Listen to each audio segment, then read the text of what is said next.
हमारे next concept पे अब चलते हैं ऑर्गेनिक रिएक्शंस पे। Now it's time to do organic reactions. तो ऑर्गेनिक रिएक्शन बेसिकली चार टाइप के होते हैं। First one is substitution reaction, second is addition reaction, third is elimination reaction and fourth is rearrangement reaction. तो सबसे पहले हम स्टार्ट करते हैं substitution reaction. It is a reaction in which one atom replaces other. तो हमारे पास ये organic compound है।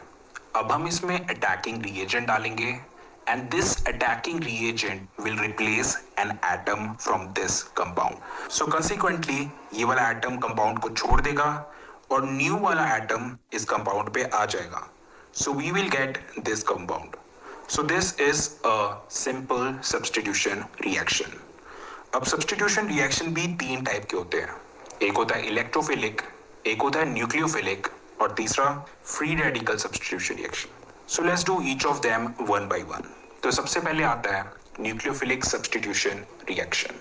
तो नाम से ही क्लियर है कि इसमें न्यूक्लियोफाइल दूसरे एटम को रिप्लेस करेगा। सो this is nucleophilic substitution reaction. So nucleophile is attacking reagent, so it is doing it's work, it is attacking. अब अटैक करने के बाद न्यूक्लियोफाइल इस एटम की जगह लग जाएगा और ये वाला एटम बाहर निकल जाएगा। Now let's see an example and understand it clearly. So let's do a reaction between OH negative and CH3Cl। So OH negative हमारा न्यूक्लियोफाइल हुआ। अब ये न्यूक्लियोफाइल अपना काम करेगा, it will attack on this compound. अब पहले हम CH3Cl को ब्रेक करके देखते हैं। सो ब्रेक करने पे we will get CH3 positive and Cl negative. ऐसा इसलिए क्योंकि क्लोरीन ज्यादा इलेक्ट्रोनेगेटिव होता है और कार्बन कम इलेक्ट्रोनेगेटिव। सो कार्बन पे आएगा पॉजिटिव चार्ज और क्लोरीन पे आएगा नेगेटिव चार्ज। अब हमारा OH नेगेटिव नेगेटिव है तो ये नेगेटिव पार्ट पॉजिटिव पार्ट के साथ जाएगा। Negative part attracts positive part. So इसलिए CH3 पॉजिटिव और OH नेगेटिव एक दूसरे के साथ जुड़ जाएंगे एंड कंसिक्वेंटली Cl नेगेटिव इस कंपाउंड को छोड़ देगा। So we will get CH3OH and Cl negative. So CH3OH को हम कहते हैं methanol. So this is nucleophilic substitution reaction. अब नेक्स्ट है इलेक्ट्रोफिलिक सब्स्टिट्यूशन रिएक्शन। सो ये भी एक सब्स्टिट्यूशन रिएक्शन है just like the previous one, पर इस बार इसमें न्यूक्लियोफाइल की जगह एक इलेक्ट्रोफाइल अटैक करेगा। So let's see an example and understand it. So this is our benzene and we have this Cl positive, an electrophile. अब ये electrophile benzene पे अटैक करेगा. So this Cl positive will attack on hydrogen and it will remove it. So hydrogen will leave as H positive. तो क्या हुआ? We get this compound benzene with chlorine and H positive is out. So this is chlorobenzene. So this is electrophilic substitution reaction. So nucleophile को replace करता है और electrophile को replace करता है। लास्ट एग्जांपल में OH नेगेटिव ने Cl negative को रिप्लेस किया तो OH नेगेटिव और Cl नेगेटिव दोनों के दोनों न्यूक्लियोफाइल थे। सो न्यूक्लियोफाइल ने न्यूक्लियोफाइल को रिप्लेस किया और इस एग्जांपल में Cl पॉजिटिव ने H पॉजिटिव को रिप्लेस किया। सो Cl पॉजिटिव और H पॉजिटिव दोनों के दोनों इलेक्ट्रोफाइल है। सो इस केस में इलेक्ट्रोफाइल ने इलेक्ट्रोफाइल को रिप्लेस किया। सो जब भी आप सब्स्टिट्यूशन रिएक्शन करोगे तो इस बात का ध्यान रखना। अब last substitution reaction free radical substitution reaction. तो यहाँ पे हमारे पास एक मीथेन है और एक क्लोरीन है। सो अब हम इन दोनों को रिएक्ट करके देखते हैं in the presence of ultraviolet light. So UV light chlorine को स्प्लिट करेगा। सो क्लोरीन किस तरीके से स्प्लिट होगा? एक इलेक्ट्रॉन इस क्लोरीन पे और दूसरा इलेक्ट्रॉन इस क्लोरीन पे। So we will get chlorine free radical from it. So UV light के कारण we get chlorine free radical. So this free radical will now attack on methane. So this chlorine free radical will replace hydrogen. So this hydrogen will leave as hydrogen free radical और chlorine free radical इस methane के साथ जुड़ गया। So we will get this compound CH3Cl chloromethane. पर अभी भी हमारे पास एक क्लोरीन फ्री रेडिकल बचा है। क्लोरीन में से एक क्लोरीन फ्री रेडिकल तो कंपाउंड पे लग गया बट बचा एक chlorine free radical that will connect with hydrogen free radical and they will form HCl. So this was complete free radical substitution reaction. So substitution reaction is अब next है addition reaction. तो addition reaction में हमारे पास एक double bond होता है और एक रिएक्टेंट होता है। और ये रिएक्टेंट इस डबल बॉन्ड में ऐड हो जाता है। So this is the sign of addition reaction. और दूसरा तरीका एडिशन रिएक्शन को पहचानने का, एडिशन रिएक्शन में रिएक्शन के बाद ट्रिपल बॉन्ड डबल बॉन्ड में चेंज हो जाता है और डबल बॉन्ड सिंगल बॉन्ड में चेंज हो जाता है। So this is the sign of addition reaction. Now let's do some example and understand it completely. So this is our alkene और इसमें हमें HBr ऐड करना है। सो first split HBr, so we will get H positive and Br negative. अब H positive को कहां पे ऐड करें और Br नेगेटिव को कहां पे ऐड करें? So this is the problem. तो इसके लिए हमारे पास एक रूल होता है and that rule says that कि जो नेगेटिव पार्ट है, that negative part should go to that carbon which have less number of hydrogen. So double bond के इन दोनों कार्बन में से सेकेंड कार्बन पे सबसे कम हाइड्रोजन है। सो इसका मतलब ये हुआ कि ये Br नेगेटिव इस कार्बन पे जाएगा। सो Br नेगेटिव गया इधर एंड हाइड्रोजन गया थर्ड कार्बन पे। So we get this compound. तो इसमें डबल बॉन्ड सिंगल बॉन्ड में कन्वर्ट हो गया और इसमें HBr ऐड हो गया। So this is next addition reaction example.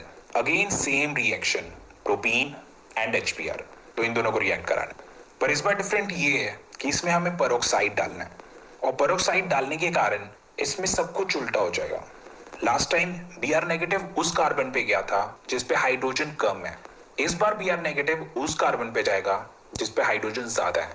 So Br negative will add here and H positive will add here.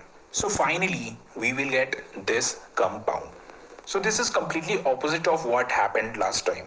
So it is because of peroxide. So this is also an addition reaction. Now next example. Now look at this part. This is carbonyl. अब आप ये notice करोगे कि अभी तक हमने जो भी एडिशन रिएक्शन किए थे वो एल्कीन पे किए थे, पर इस बार हम कार्बोनाइल पे एडिशन रिएक्शन करने वाले हैं। तो कार्बोनाइल पे भी एक डबल बॉन्ड है, सो इस पे भी एडिशन रिएक्शन हो सकता है। So let's do addition reaction on carbonyl group. So this is carbonyl और इस पे हमें HCN ऐड करना है। So split HCN and we will get H positive and Cn negative. Now look at this CO part. Oxygen is electronegative than carbon. तो क्या होगा? इस बॉन्ड के दोनों इलेक्ट्रॉन ऑक्सीजन की ओर चले जाएंगे एंड कार्बन इलेक्ट्रॉन डेफिशिएंट हो जाएगा। सो इस कारण क्या हुआ? So carbon became positive and oxygen became negative. अब नेगेटिव के साथ पॉजिटिव अट्रैक्ट होता है, so cyanide will go towards C positive and H positive will go toward O negative. So we get this compound. तो इसमें भी addition reaction हुआ। तो एडिशन रिएक्शन होता है डबल ट्रिपल बॉन्ड पे, जैसे कि एल्कीन एल्काइन और कार्बोनाइल ग्रुप। अब नेक्स्ट है elimination reaction. Elimination reaction is kind of opposite of addition reaction. Addition reaction में हम ऐड करते थे और एलिमिनेशन रिएक्शन में हम एलिमिनेट करते हैं। सो एडिशन रिएक्शन में डबल बॉन्ड सिंगल बॉन्ड में कन्वर्ट होता था, एलिमिनेशन रिएक्शन में सिंगल बॉन्ड डबल बॉन्ड में कन्वर्ट होता है। So this is our compound bromobutane. अब इसमें हमें एलिमिनेशन रिएक्शन करना है। सो एलिमिनेशन रिएक्शन करने के लिए हमें इसमें एक रिएजेंट डालना पड़ेगा and that reagent is KOH alcoholic. KOH alcoholic K कारण इसमें एलिमिनेशन होगा। कॉन्सिक्वेंटली ये H और Br एलिमिनेट हो जाएंगे। सो KOH डालने के कारण ये H और Br एलिमिनेट हो जाएंगे और इन दोनों के बीच में एक और बॉन्ड ऐड हो जाएगा। So we will get this compound butene. Now let's look at one more example. So this is an alcohol compound propanol और इसमें हमें एलिमिनेशन रिएक्शन करना है। सो एलिमिनेशन रिएक्शन करने के लिए हमारे को इसमें एक रिएजेंट डालना पड़ेगा and that reagent is H2SO4।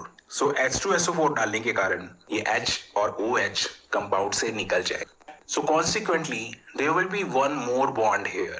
So we will get this compound और साथ में बनेगा H2O. So H2SO4 डालने के कारण इसमें से H और OH पार्ट निकले थे और ये दोनों मिलके बनाते हैं H2O. So H2SO4 को हम डिहाइड्रेटिंग एजेंट भी कहते हैं, यानी कि ये वाटर को रिमूव कर। So H2SO4 के कारण इसमें से वाटर एलिमिनेट हुआ। So this is also called dehydration elimination reaction. So these two examples are enough for this video. But अगर आपको elimination another reaction, rearrangement reaction, तो rearrangement का आपको मतलब पता होगा। So rearrangement का मतलब होता है rearrange करना, यानी कि दोबारा arrange करना। So let's look at this example. So this is a primary carbocation और इसमें रीअरेंजमेंट रिएक्शन होगा। सो दिस इज अ मिथाइल। अगर इस मिथाइल को हम रीअरेंज करें सो ये मिथाइल चले जाएगा इधर। सो मिथाइल को शिफ्ट करने पे अब इस कार्बन पे इलेक्ट्रॉन डेफिशिएंसी क्रिएट होगी एंड इस कार्बन पे इलेक्ट्रॉन डेफिशिएंसी खत्म हो गई। So now we get positive charge here. So इस रिएक्शन में हुआ रीअरेंजमेंट रिएक्शन। तो पहले तो ये प्राइमरी कार्बोकेटायन था पर अब ये बन गया है टर्शियरी कार्बोकेटायन। अब क्योंकि कार्बोकेटायन स्टेबल होना चाहता है so it will spontaneously change into tertiary carbocation. So इस रिएक्शन में हमें कोई रिएजेंट डालने की जरूरत नहीं है। Methyl shift will happen automatically so that this primary carbocation changes into tertiary carbocation. So इसमें जो rearrangement reaction हुआ है that happened spontaneously. अब next rearrangement reaction. So this is butane और इसमें हमें rearrangement reaction करना है. So this is not a carbocation. This is a normal organic compound. तो इसमें rearrangement reaction अपने आप नहीं होगा. We need to put some reagent so that इसमें rearrangement reaction हो. तो इसमें हमने डाला AlCl3। सो AlCl3 डालने के कारण इसमें मिथाइल शिफ्ट होगा। अब ये वाला मिथाइल सेकेंड कार्बन पे शिफ्ट हो जाएगा। So we will get this compound. तो इसमें रीअरेंजमेंट रिएक्शन हो गया एंड वी गेट 2-मिथाइल प्रोपेन। अब इस रिएक्शन को हम आइसोमराइजेशन रिएक्शन भी कहते हैं। अब ऐसा क्यों? Because these two are isomers. Both of them have same molecular formula but different structure. So their formula is C4H10. इसका भी C4H10 and इसका भी C4H10. So इसको हम isomerization reaction भी कहते हैं. So rearrangement reaction is done.